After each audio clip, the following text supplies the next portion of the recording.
Subscribe now and press the bell icon. Never miss an update.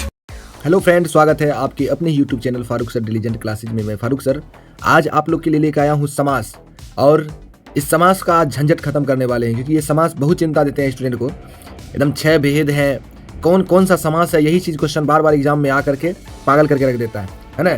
बस problem ये है कि हम लोग को पूरी तरीक़ा से मतलब जो भी डाउट है वो सब क्लियर नहीं होने की वजह से हम इसका जवाब देने में असमर्थ हो पाते हैं। यदि यह सच में हम पूरी तरीक़ा से एक एक टॉपिक को अगर समझ जाएंगे, डाउट पूरा क्लियर हो जाएगा, तो समास बहुत ही आसान है। और इसको देखते ही आपका कोई भी क्वेश्चन, और लास्ट में हम कुछ क्वेश्चन भी देंगे आप लोग को, है ना। और आप देखिएगा तो देख करके ही आपको समझ में आएगा, ओ मज़ा आ गया, इस सब तो हम समझ गए, है ना। तो चलिए, अब बात ये आती है कि समास किसे कहते हैं। सब कुछ छोटा मोटा कुछ परिभाषा होता है, लेकिन ये सब एग्जाम के लिए इंपॉर्टेंट नहीं होते हैं, ठीक है। तो इसमें एक तरह से प्रश्न मिल गए हमें, है ना, समास किसे कहते हैं। तो समास किसे कहते हैं, देखिए, जब 2 या 2 से अधिक पद।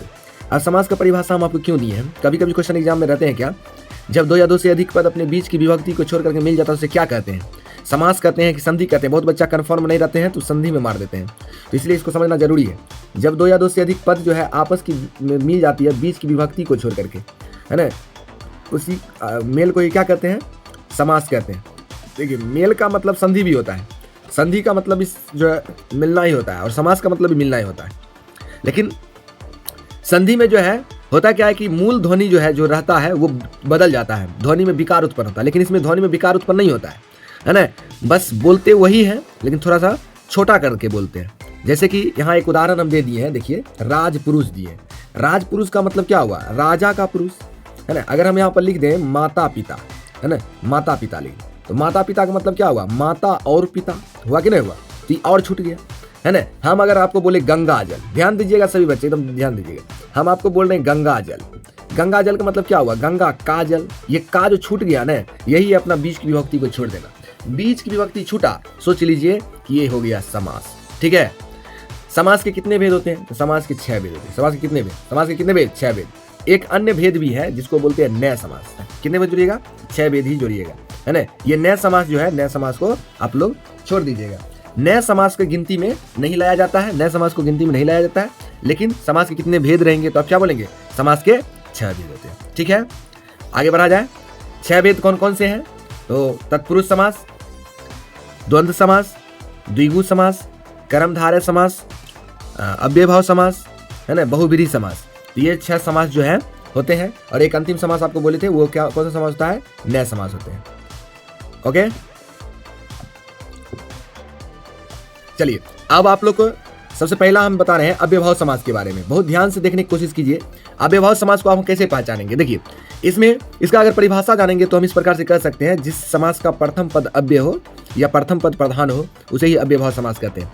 लेकिन परिभाषा से कोई मतलब नहीं है, इतना ध्यान रखेंगे, परिभाषा से कोई मतलब नहीं, हमको पहचानने आना चाहिए, है ना। क्या हम जान पाते हैं कि नहीं, मतलब देखते ही हमको लगना चाहिए कि हम अव्ययभाव को समझ गए। हाँ, तो देखिए, जब भी कोई शब्द रहे, अगर उसके आगे में यथा लगा हो, है ना, जैसे यहाँ देखिए यथाशक्ति लिख दी है, आगे में पर हो, है ना, प्र संयुक्त लिख दिया है ना, और उसके बाद कोई शब्द हो, प्र संयुक्त आगे में हो, दूसरा कोई शब्द हो, प्रति लगा हो, है ना, और दूसरा कोई शब्द हो, निर लगा हो आगे में और कोई दूसरा कोई शब्द हो, आ लगा हो, अन लगा हो या भर लगा हो, ये सभी शब्द को देखेंगे, बस मार देंगे। किसको मारेंगे, अव्ययभाव समास में, है ना। ये बिल्कुल सही। जैसे देखिए, है ना, प्रवेश, अगर कहेगा प्रवेश कौन समास है, बताइए प्रवेश कौन समास, तो आगे में क्या लगा गया, पर लग गया, है ना। प्रधान, प्रधान में आगे में क्या लगा, प्र संयुक्त लग गया। चलिए, उसके बाद प्रति, देखिए प्रतिदिन, है ना, प्रत्येक, इसमें क्या समझ जाएंगे, जिसके आगे में प्रति नजर आ जाएगा, है ना। देखिए प्रत्येक को समझिए, प्रत्येक क्या लिखा हुआ है, प्रत्येक इस प्रकार से लिखा है ना, और ये पूछेगा कौन समास, तो देखिए प्रत्येक के जब टुकड़ा करेंगे ना तो क्या आएगा, प्रति आएगा, क्या आ जाएगा, प्रति आ जाएगा। इसका मतलब ये कौन समास हो जाएगा, अव्ययभाव समास हो जाएगा। ओके, समझ रहे हैं। और कैसा लग रहा है आपको क्लास, आप यदि बिल्कुल समझेंगे तो इसको बहुत अच्छा लगेगा, अगर नहीं समझ पाएंगे तो बहुत बोरिंग सा लगने लगेगा, ठीक है। और आप जो है बिल्कुल एकदम ध्यान से, एकदम एकाग्रचित माइंड को करके आप देखने की कोशिश कीजिए, कितना आसान है ना। ये ट्रिक दे करके आपको बिल्कुल ही आसान कर देंगे, अव्ययभाव समास या कोई भी समास को पहचानना बहुत आसान हो जाएगा, है ना। चलिए आगे बढ़ते हैं। जिसके आगे में जो है निर लगा हो, है ना, जैसे निरंतर, तो निरंतर में आगे में क्या लग गया, निर लग गया, है ना। आ लगा है, जैसे आजन्म, है ना, तो आ लगा हो जाएगा। उसके बाद लिखा है अन, जैसे अनदेखा, हम किसी को बोलते हैं ना अनदेखा कर दिए, तो अन आगे में लग गया, तो वो क्या आ जाएगा, अव्ययभाव समास। भर है, आगे में भर पेट, है ना, भर देह, है ना, भर दिन, ऐसा कुछ रहे तो क्या समझेंगे, अव्ययभाव समास समझेंगे। अव्ययभाव समास का एक और रूल हम इसमें नहीं लिखे हैं, उसको समझ लीजिए। जैसे देखिए दो शब्द आपको एक ही जैसा दिखाई दे, जैसे देखिए लिखा हो रातों रात, तो रातों रात अगर कभी दिखाई दे, अब हम लोग तो बोलते भी हैं रातों रात, तो जब भी रातों रात शब्द दिखाई दे, दिनों दिन, है ना, हाथों हाथ, बोलते हैं ना हाथों हाथ हम ये काम कर दिए, है ना, हाथों हाथ, रातों रात, दिनों दिन, जल्दी जल्दी, धीरे धीरे, है ना, ये सभी शब्द यदि आ जाए, मतलब दो शब्द एक ही जैसा, है ना, और बीच में ये हाइफन का चिन्ह हो, है ना, योजक चिन्ह, है ना, जो एक दूसरे को जोड़ रहा है, जैसे रातों रात बीच का ही जोड़ रहा है, तो ऐसा चिन्ह बीच में हो, लेकिन ध्यान देंगे ध्यान देंगे ध्यान देंगे, ऐसा चिन्ह देख करके नहीं मारना है, ऐसा चिन्ह देख करके ये भी देखना पड़ेगा इधर जो चीज है वैसा ही चीज इधर भी है ना, तब बोलेंगे अव्ययभाव समास। जैसे अगर रहेगा राजा रानी, है ना, राजा तब योजक चिन्ह देकर रानी लिखा रहेगा, तो बताइए इसको देख करके बोल देंगे अव्ययभाव समास है, बोलेंगे नहीं सर, इसको अव्ययभाव समास नहीं बोलेंगे। क्यों नहीं बोलेंगे, क्योंकि ये योजक चिन्ह तो है बीच में सर, लेकिन इधर और इधर तो अलग अलग चीज है ना सर, तो अव्ययभाव इसको समास नहीं बोलेंगे, अव्ययभाव समास इसको नहीं बोलेंगे। क्या कौन सा समास बोलेंगे इसको, आगे बढ़ रहे हैं ना, है ना, ऐसे इसको द्वंद्व समास कहते हैं, लेकिन आगे बढ़ रहे हैं सब देखेंगे, ठीक है। बताइए रातों रात कौन समास हो जाएगा, और दिनों दिन कौन समास हो जाएगा, धीरे धीरे कौन समास हो जाएगा, है ना, जल्दी जल्दी कौन समास हो जाएगा, है ना, तो आप समझ गए होंगे ना ये सब कौन समास है, अव्ययभाव समास है ना। कमेंट्स में भी आप लिख सकते हैं, कमेंट्स में लिखते रहिएगा ना, तो लगेगा कि हम एकदम क्लास में सर जी का जवाब दे रहे हैं, बात का जो क्वेश्चन पूछ रहे उसका जवाब दे, है ना। बताइए भर दिन कौन समास हो जाएगा, अव्ययभाव समास हो जाएगा। यथाशक्ति, हाँ अगर, हाँ और भी बात बताना भूल गए, अगर तथा भी आगे में लगा हो, क्या लगा हो, तथा भी लगा हो, है ना, तथा भी लगा, जैसे तथा भक्ति, देखिए यथाशक्ति है उसी प्रकार आगे में तथा भक्ति लिखा, है ना, तथा भक्ति, यथाशक्ति हो गया, तथा भक्ति भी रहेगा, तो क्या बोल देंगे, अव्ययभाव समास। समझ में आई बात। आगे में क्या क्या लगा हो, सभी आदमी जो है, सभी बच्चे कॉपी पर जरूर लिख लीजिए, आगे में यथा लगा हो, तथा लगा हो, प्रति लगा हो, प्र लगा हो, निर लगा हो, आ लगा हो, अन लगा हो, भर लगा हो, तो इस सब को हम क्या बोलेंगे, अव्ययभाव समास बोलेंगे। इसके अलावा और जो दूसरा चीज इसमें मिलेगा तो हम अव्ययभाव समास नहीं मानेंगे, यही सब चीज देखेंगे अव्ययभाव समास मान देंगे। और ज्यादातर एग्जाम में क्वेश्चन तो यही रहते हैं ना, यथाशक्ति कौन समास, आप देखिएगा ना एकदम क्वेश्चन में अगर निकालिए, देखिए यथाशक्ति कौन समास है, प्रतिदिन कौन समास है, भरपेट कौन समास है, हमेशा चीज यहाँ पर दी है जो एग्जाम के लिए बहुत इंपॉर्टेंट है ना। और आपको तो प्रैक्टिस भी करवा देंगे, अभी तुरंत जो प्रैक्टिस भी आप कर लीजिएगा तुरंत, है ना। हाथों हाथ, हाँ हाथों हाथ कौन समास है, सभी बच्चे कमेंट्स करें हाथों हाथ कौन सा समास है। चलिए आगे बढ़े, हाँ 2 नंबर देख रहे हैं, कौन सा समास देखेंगे, तत्पुरुष समास। देखिए तत्पुरुष समास किसको कहेंगे, है ना, जिसके जो अपने बीच की विभक्ति को छोड़ दे, कारक चिन्ह का लोप करे। कौन चिन्ह का, कारक चिन्ह का।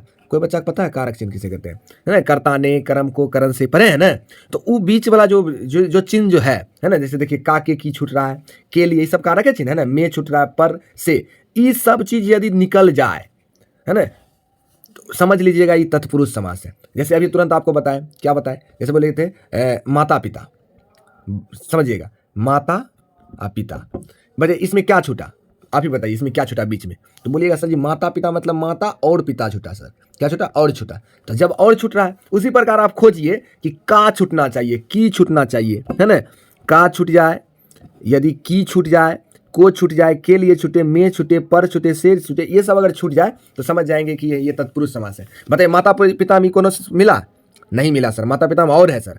चलिए और वाला हम नहीं बताएं, अभी क्या बता रहे हैं, का छूटना चाहिए, की छूटना चाहिए, को छूटना चाहिए, के लिए, में, पर, है ना, से, ये सब चीज छूटना चाहिए। और कारक कोई भी चिन्ह छूटना चाहिए, कारक चिन्ह जो है मतलब विभक्ति चिन्ह जो है ना, वो छूटना चाहिए। अगर वो छूट गया तो समझ जाएंगे तत्पुरुष समास।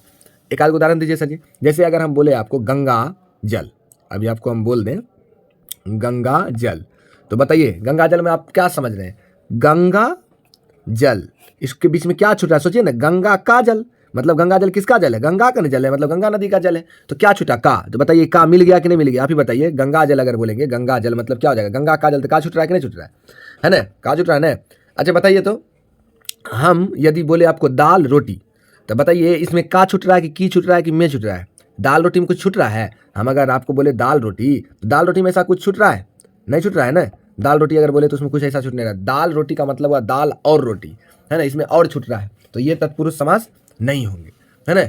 उदाहरण इसका कुछ देख लेते हैं, है ना, तत्पुरुष समास का इसका उदाहरण देखिए, वनवास, है ना, अगर इसका उदाहरण देख रहे हैं यहाँ पर क्या, रंगमंच, तो रंगमंच मतलब क्या हो जाएगा, रंग का मंच। वनवास, वन में वास, तो में छूट रहा है। नेत्रहीन, नेत्र से हीन हो जाएगा। अच्छा बताइए और बताते हैं हम, कुछ और ऑप्शन देते हैं। चिड़ी मार होगा कि नहीं, बताइए। चिड़ी मार मतलब क्या होता है, चिड़ी मतलब चिड़िया, मार मतलब मारने वाला, चिड़िया को मारने वाला। सभी आदमी एकदम एब्जॉर्व करिए हमारी बातों को, है ना, हम क्या बोल रहे हैं अभी, एब्जॉर्व करिए, है ना। चिड़ी मार कौन सा समास हो जाएगा? चिड़ी मार कौन सा समास हो जाएगा? तो चिड़ी मार, चिड़िया को मारने वाला, तो को छूट रहा है सर, तो तत्पुरुष समास होगा। अब क्या, ये सब तो बच्चे वाली बात हो गई सर, आप कुछ भी पूछिए छोड़ेंगे नहीं, है ना, तब मजा आएगा। आप लोग एकदम ताकत के साथ रहे ना, लगे कि हाँ एकदम क्लास में है, बच्चे पढ़ रहे हैं, सच में पढ़ रहे हैं, है ना, तब मजा आता है। हाँ, अब बताइए, यदि कोई रहे यमुना जल कहीं लिखा हो, तो यमुना जल में क्या समझिएगा, मतलब यमुना का जल, है कि नहीं। उसके बाद अगर मान लो कहीं पर लिखा राजकुमार, राजकुमार, तो बताइए कौन समास होगा? आप ही लोग बताइए, राजकुमार लिखा है तो कौन समास होगा? राजकुमार का मतलब समझ, राजा का कुमार, है ना, राजा का बेटा को राजकुमार कहते हैं, तो राजा का बेटा, तो बीच में का छूटा, का छूटा। अगर मान लिया जाए क्वेश्चन इस प्रकार से, राजकन्या, इसका मतलब क्या है? राजा का कन्या, है ना, कन्या बोलते हैं बाबू, कन्या, कन्या का मतलब होता है बेटी, है ना, कन्या का मतलब क्या होता है? बेटी। राजकन्या, राजकन्या का मतलब क्या हो जाएगा? राजा का बेटी हो जाएगा, राज की कन्याएं हो जाएगी। कन्या का मतलब बेटी होती है, कन्या नहीं समझ लीजिएगा, कन्या एक अलग शब्द है ना, कन्या एक अलग शब्द है, कन्या बोल रहे थे, ठीक है। हाँ, अब तो इसे समझदार है, समझ गए होंगे। चलिए, नेत्रहीन कौन सा समास हो जाएगा? अच्छा, बलहीन कौन सा समास हो जाएगा? बलहीन, बलहीन का मतलब क्या हो जाएगा? बल से हीन, इसका मतलब ये भी तत्पुरुष समास हो जाएगा। ओके, आगे बढ़े। हाँ, अगला कौन समास देख रहे हैं आप लोग? कर्मधारय समास। चलिए, कर्मधारय समास देख लेते हैं, अच्छी तरीके से देखते हैं। कर्मधारय समास किसको कहेंगे? देखिए, मतलब कर्मधारय समास वैसा समास जिसमें उपमा और उपमेय का मेल हो, वैसा समास जिसमें उपमा उपमेय का मेल। यदि आप लिखना चाहते हैं ना, तो लिखिए, हम सबको परिभाषा बोले हैं, इससे पहले भी बोले, आगे आने वाला सब में बोलेंगे, ठीक है। तो इसमें हाँ, इसमें ट्रिक क्या दी है कि शब्द के दूसरे पद की विशेषता बताई जाती है, ये एक ट्रिक हो गया, लेकिन ऐसे याद रखेंगे, उपमा उपमेय का मेल हो।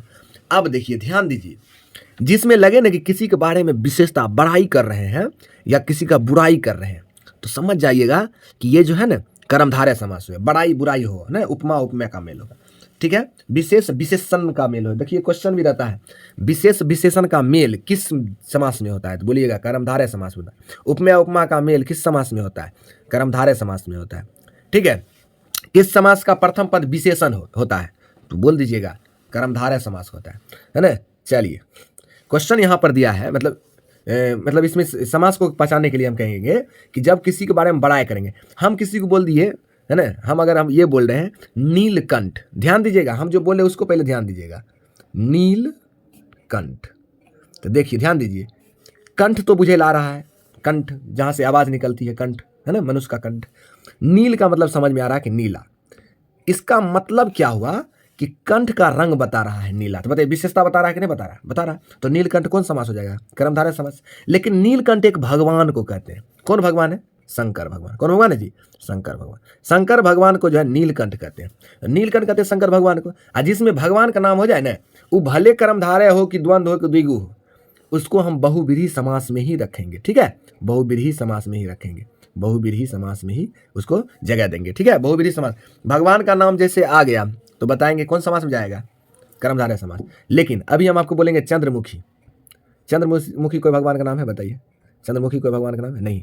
चंद्रमुखी का मतलब तो नहीं समझाइए सर। हाँ समझिए, देखिए, चंद्र का मतलब चांद, मुखी मतलब मुंह, इसका मतलब होगा चांद जैसन मुंह, हुआ कि नहीं हुआ? तो बताइए, विशेषता नहीं बता रहे, मुंह जो है ना चांद जैसन है, किसी को बता रहे हैं या बोल रहे हैं तुम्हारा चेहरा चांद जैसा है, तो क्यों? इसका मतलब क्या हुआ? चेहरा का हम विशेषता बता दिए। जब भी चंद्रमुखी हो, आप देखिए, और भी बता रहे हैं, कुछ उदाहरण हम आपको दे रहे हैं। जैसे कहीं पर लिखा हो महात्मा, महात्मा लिखा हो, तो महात्मा देखिए, इतना दूर देखिए क्या समझ में? आत्मा। इतना दूर देखिए क्या? महा, मतलब आत्मा कैसा है? महान है, इसी का मतलब है महात्मा। तो ये कौन समास हो जाएगा? आत्मा की विशेषता बता रहा है सर, विशेषता बता रहा, बड़ाई कर रहा है आत्मा का, ना कि महान आत्मा है, तो कर्मधारय समास हो जाएगा। अगर मान लीजिए लिखा है बालवीर, बालवीर, बाल का मतलब समझते हैं, बालक, वीर का मतलब बहुत बड़का गो है, वीर है, एकदम पूरा ताकतवर है, तो विशेषता ने बता दिया। देखिए, विशेषता बता दिया, तो क्या हो जाएगा? तत्पुरुष समास हो जाएगा। अगर कहीं पर लिखा है महापुरुष, महापुरुष, तो बताइए, महापुरुष को, महापुरुष अगर कहीं पर लिखा है तो पुरुष तो समझ में आ गया, पुरुष का मतलब आदमी, है ना, पुरुष। अगर आगे महा देखेंगे तो हमने कहेंगे पुरुष के महत्ता को बता रहा है कि पुरुष महान है। तो जब आगे में मतलब ऐसा शब्द नजर आए या पीछे में कोई भी, मतलब उस सेंटेंस को पढ़ने के बाद, उस वाक्य को, है ना, या मान लिया जाए वाक्य तो नहीं रहता है, शब्द ही रहता है, उस वाक्य को पढ़ने के बाद आपको लगने लगे कि उसका लगता है विशेषता बता रहा है ना, तो समझ जाना कि ये कौन समास है? कर्मधारय समास है। कौन समास है? कर्मधारय समास। जैसे देखिए, यहाँ पर लिखा है मृग नयन, है ना, तो मृग नयन, मृग नयन का मतलब नयन जो है ना मृग के समान है। मृग मतलब समझते हैं? मृग, मृग माने क्या हो जाता है? मुर्गा, है ना, तो आंख जो है ना मृग के समान है ना, पक्षी चिड़िया भी मृग को बोलते हैं, है ना। उसके बाद जो है आप लोग समझ गए, जो विशेषता बता देगा, है ना। कमल नयन कहीं पर होता है, कमल नयन कहीं पर होगा, तो इसका मतलब नयन जो है ना कमल जैसा है ना, कमल नयन।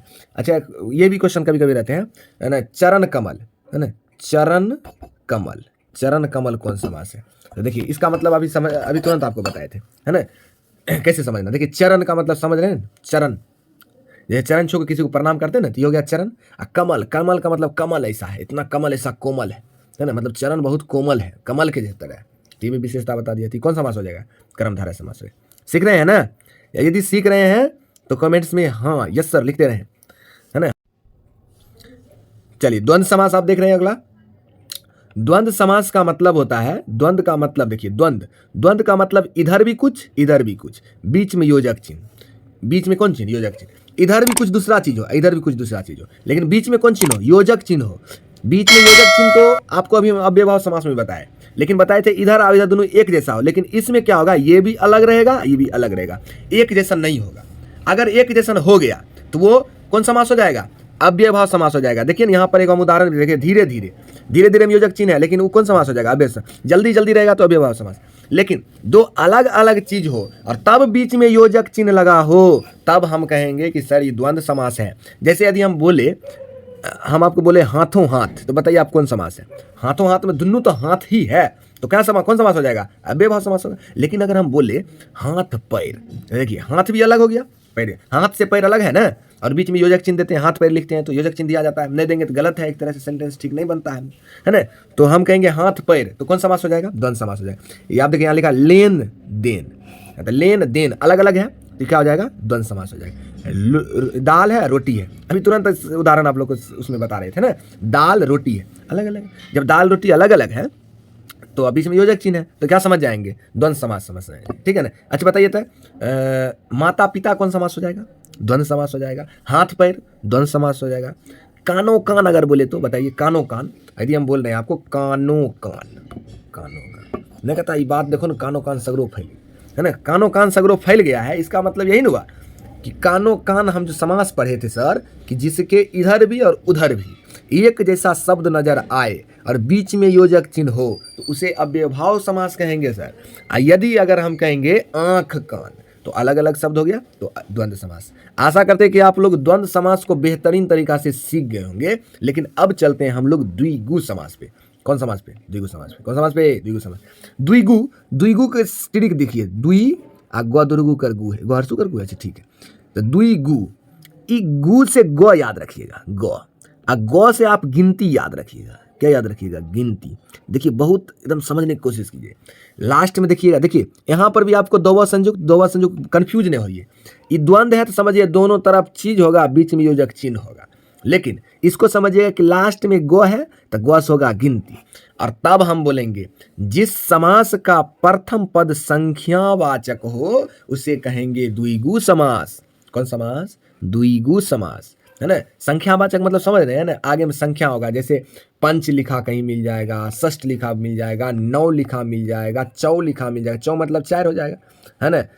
दुई लिखा मिल जाएगा, है ना। तो समझ जाइएगा कि ओ अच्छा गिनती वाला है, तो गिनती वाला है तो कोई दिक्कत नहीं है, ये द्विगु समास होबे करेगा, है ना। देखिए आगे पंचवटी नजर आ गया, वटी वृक्ष है ना, वटी, और पंच मतलब 5, तो 5 वृक्ष आ गया गिनती वाला ना। उसके बाद 9 ग्रह, 9 ग्रह का मतलब क्या हो जाएगा? 9 ग्रह का मतलब हो जाएगा 9 ग्रह, है ना। ग्रह का नाम नंबर बता रहा है, नंबरिंग कर रहा है, ये गिनती कर रहा है ना। अगर कहीं पर लिखा होगा 10 मुख, ध्यान दीजिए, हम क्यों ध्यान देने का रहे हैं, ध्यान दीजिए। लिखा हुआ 10 मुख, इसका मतलब मुंह क्या गो है? 10 गो। तो गिनती वाला आया कि नहीं आया? बताइए आया? हाँ आ गया सर। तो गिनती आ रहा, द्विगु समास होगा? यस सर होगा। नहीं होगा। क्यों नहीं होगा सर? बताए ना, जिसमें भगवान का 10 मुख किसको बोलते हैं बताइए? तो रावण को कहते हैं ना, भगवान रावण को कहते हैं ना। तो रावण आ गया ना, तो रावण आ गया, ये भगवान है रावण, तो इसीलिए हम इसको क्या मानते हैं? बहुव्रीहि समास। ये नहीं कि द्विगु समास मार देंगे, कुछ ऐसे चीज आप लोग को मिलेंगे जो है तो वही समास, लेकिन भगवान का नाम जैसे आ गया, भगवान का आगे किसी को नहीं चलेगा, केवल भगवान, बहुव्रीहि समास, ठीक है। अगर मान लो आ गया त्रिनेत्र, हाँ इसमें किसका चलेगा? देखते हैं। त्रि का मतलब क्या होगा? तो 3 होगा सर। नेत्र का मतलब क्या हो जाएगा सर? आँख होगा सर, आँख होगा सर। इसका मतलब आँख का गिनती नहीं कर लिया, क्या वो आँख है, 3 गो आँख है ना। ऐसे आँख से हम लोग को 2 होता है जानते हैं, लेकिन यहाँ 3 आँख है तो गिनती तो है। गिनती है तो द्विगु समास होगा कि नहीं, अभी ने बताया गिनती आगे में हो तो द्विगु समास होगा, लेकिन ये नहीं होगा। क्यों नहीं होगा सर? क्योंकि सर ये त्रिनेत्र जो है ना, त्रिनेत्र हम लोग शंकर भगवान को कहते हैं। कौन भगवान कहते हैं? शंकर भगवान को कहते हैं। शंकर भगवान त्रिनेत्र हैं, बीच में भी आँख है, वो आँख खुल जाएगा तो पूरा दुनिया का विनाश हो जाएगा, है ना। होगा कि नहीं? त्रिनेत्र मतलब गुस्सा वाला आँख हो गया वो, है ना, बहुत ज्यादा भयंकर गुस्सा, त्रिनेत्र। तो ये भगवान है त्रिनेत्र, शंकर भगवान कहते हैं त्रिनेत्र। तो इसका मतलब हुआ कि कौन समास हो जाएगा? त्रिनेत्र, त्रिनेत्र हो जाएगा, बहुब्रीहि समास, द्विगु समास नहीं होगा। अच्छा, भगवान का नाम हम कई बार आप लोग को बोले, जिससे आप लोग का दिमाग में ये आ गया जैसे भगवान का नाम देखेंगे वैसे मार देंगे बहुब्रीहि समास। नहीं, गलत बात। हम वो नहीं कर रहे हैं कि भगवान का नाम देख करके बहुब्रीहि मारिए, हम ये कर रहे हैं जब उसका मतलब भगवान के मतलब से मिल जाए, ठीक है ना, भगवान से मिल जाए। जैसे त्रिनेत्र का मतलब तो 3 आँख है, लेकिन 3 आँख है भगवान शंकर भगवान को है, तो इसीलिए हम उनको त्रिनेत्र भगवान के, उस भगवान का हम एक उपनाम भी त्रिनेत्र देते हैं, इसीलिए उपनाम दे रहे हैं, इसलिए वो बहुब्रीहि समास होगा। लेकिन अगर हम आपको ये बोल देंगे सीताराम, अब देखिए देवी देवता का नाम आ गया ना, आ गया कि नहीं आ गया? तो आप कहिएगा सर जी भगवान का नाम है तो बहुब्रीहि समास होगा? नहीं होगा। यहाँ पर भगवान को नाम को नहीं देखिए, आप देखिए रूल को, कि योजक चिन्ह के इधर भी कुछ दूसरा चीज है, योजक चिन्ह के इधर भी कोई दूसरा चीज है ना। और जब दूसरा चीज हम सर जी बताए थे कि योजक चिन्ह के इधर और योजक चिन्ह के इधर यदि शब्द अलग अलग हो जाए तो द्वंद्व समास होता है, बताए थे कि नहीं? इसका मतलब ये कौन समास हो जाएगा? द्वंद्व समास। अच्छा बोलिए राधे राधे अगर हम बोले आपको, है ना, राधे राधे बोले, राधे राधे, राधे राधे, चलिए राधे राधे, देखिए इसको अन्यथा हम नहीं लीजिए, हम इसको से केवल समझाने के लिए इस चीज का उपयोग कर रहे हैं, ठीक है। तो राधे राधे अगर कोई शब्द है तो आप यहाँ पर कहेंगे देवी का नाम है ना, राधा का नाम है, लेकिन नहीं, यहां ध्यान दीजिए योजक चिन्ह के इधर, योजक चिन्ह के इधर दोनों देखिए एक जैसा शब्द है, एक जैसा शब्द नहीं है, बताइए ना। हाँ सर है। जब एक जैसा शब्द है तो बताइए कौन समास अभी आपको बोले थे? जब धीरे धीरे अव्ययभाव समास होगा तो राधे राधे भी अव्ययभाव समास होगा, है ना, हाथों हाथ, है ना, कानों कान, ये सब अव्ययभाव समास होगा, है ना। तो बताइए भगवान के नाम देखने से तुरंत क्या बहुब्रीहि समास मार देंगे? नहीं, कभी नहीं, सोचना भी नहीं है। हम ये कहना चाह रहे हैं कि जिसका उपनाम भगवान के उपनाम हो, है ना, मतलब जिसको जब भगवान का उपनाम से हम जानते हैं उसको बोलेंगे बहुब्रीहि समास, ठीक है। चलिए अगर आपको रहेगा त्रिनेत्र तो क्या मारिएगा? बहुब्रीहि मारिएगा कि द्विगु? सर द्विगु भी मार सकते हैं, ऑप्शन में अगर बहुब्रीहि नहीं होगा, अगर त्रिनेत्र आ गया, सर जी त्रिनेत्र अगर आ गया, अगर ऑप्शन में अगर जो बहुब्रीहि होबे नहीं करे तब हम क्या मारेंगे? तो गिनती वाला है ये है तो द्विगु में मार देंगे। अच्छा सर जी कभी कभी ऑप्शन में द्विगु भी रहता है और कभी कभी बहुब्रीहि भी रहता है, तो हम तो कन्फ्यूजन हो जाएंगे सर। देखिए कन्फ्यूजन नहीं होना है, जब भगवान प्रकट हो तो हम दूसरा चीज के बारे में काहे सोचेंगे? हम बहुब्रीहि में मार देंगे जी। त्रिनेत्र बहुब्रीहि चाहे द्विगु ऑप्शन में हो कि द्वंद्व उससे कोई मतलब नहीं, त्रिनेत्र भगवान का नाम है अर्थात हम बहुब्रीहि में मार देंगे। ओके, हमको लगता है कि आप लोग समझ रहे होंगे, है ना। अगर अभी भी कुछ परेशानी लग रहा है कि सर जी थोड़ा सा और कुछ अपडेट करके लाइए ना, थोड़ा और बेहतर से, है ना, हम लोग नहीं समझ पा रहे हैं, तो हम फिर से एक नया वीडियो आप लोग को अलग तरह से बनाएंगे, तब फेस दिखा करके आपको वीडियो बनाएंगे, है ना। अभी डायरेक्टली जो है कंप्यूटर, है ना, स्क्रीन आपको एक तरह से दिख रहा होगा, है ना, लेकिन ये जो है फेस टू फेस जब आ जाएंगे ना तो तब आप लोग को और ज़्यादा समझ में आने लगेगा, है ना। चलिए आप लोग अगर कहिएगा फेस टू फेस आकर के इसी चीज़ को समझाइए सर, तो हम उसके लिए भी तैयार हैं। आप लोग जो है कमेंट्स में जरूर लिखते रहें, लिख दीजिए, तो हमको लगेगा कि हाँ बच्चों की ज़रूरत है ना, नहीं तो लगेगा कोई ज़रूरत ही नहीं है बच्चा को, तो हम क्या करें। चलिए कोई बात नहीं, आगे बढ़ रहे हैं, है ना, आप लोग सीख रहे हैं, हमें बहुत खुशी है। चलिए अब अगला देख लेते हैं, आगे क्या कह रहा है ये क्वेश्चन।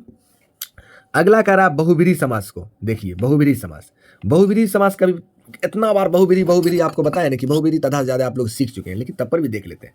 देखिए देवी देवताओं के नाम का पर्यायवाची हो, देवी देवता का नाम नहीं हो, उसका क्या हो? पर्यायवाची हो, तब हम बोलेंगे कौन समास बोलेंगे? बहुब्रीहि समास। अभी देखिए एक बार कोशिश करते हैं, क्या है कोशिश, देखिए। हाँ देखिए अगर यहाँ पर लिखा है त्रिनेत्र, तो त्रि तो शब्द गिनती वाला है तो द्विगु बोल सकते थे, लेकिन क्या द्विगु बोलेंगे? नहीं बोलेंगे, क्या बोलेंगे? बहुब्रीहि बोलेंगे। क्यों बोलेंगे? भगवान का नाम है। लंबोदर का मतलब समझ रहे हैं? लंबा उदर, उदर का मतलब पेट, लंबा। अब देखिए पेट लंबा है तो ये तो एक विशेषता बता रहा है, लेकिन ये भगवान, हम लंबोदर भगवान जो है श्री गणेश भगवान को बोलते हैं, इसीलिए कौन समास हो जाएगा? बहुब्रीहि समास होगा। ये देखिए दशानन, दशानन का मतलब है 10 आनन। अलग अलग करिएगा तो दशानन मतलब 10 मुंह हो गया, जैसे 10 मुख अभी बताए थे, तो दशानंद भी भगवान रावण को कहते हैं। तो अर्थात ये बहुब्रीहि समास होगा, लेकिन है तो गिनती वाला, तो द्विगु भी कह सकते हैं। जब ऑप्शन में आपको बहुब्रीहि नहीं मिले ना तो आप द्विगु मार दीजिएगा। अच्छा, एक और बात आप लोग को बता रहे हैं, ये एक अलग चीज है, प्रधानमंत्री है ना। प्रधानमंत्री का मतलब ऑप्शन में प्रधानमंत्री अगर हो क्वेश्चन तो आप बहुब्रीहि मारिएगा, लेकिन बहुब्रीहि ऑप्शन में नहीं हो तो आप आराम से देखिए, प्रधानमंत्री मतलब मंत्रियों में प्रधान है ना, मंत्रियों में कौन है, प्रधान है, तो ये एक विशेषता भी बता रहा है। ऊपर से मंत्री का प्रधान, बीच में का छूट रहा है, तो तत्पुरुष समास भी है कि नहीं। लेकिन यहाँ पर कह रहे हैं जिस शब्द में जो है ना समूह के लिए एक शब्द उत्पन्न करें, मतलब पूरे झुंड के लिए एक शब्द है ना, तो उसको भी हम बहुब्रीहि समास के रूप में लेंगे। जैसे प्रधानमंत्री मतलब मंत्रियों में प्रधान, मतलब कितने मंत्रियों में एक प्रधान है, तो जैसे हम क्या हो जाएगा प्रधानमंत्री, तो ये भी क्या हो जाएगा बहुब्रीहि समास है। ये ऑब्जेक्टिव के लिए उतना काफ़ी इंपॉर्टेंट प्रधानमंत्री मुख्यमंत्री नहीं है, लेकिन कोई बात नहीं, आप लोग सीखे होंगे।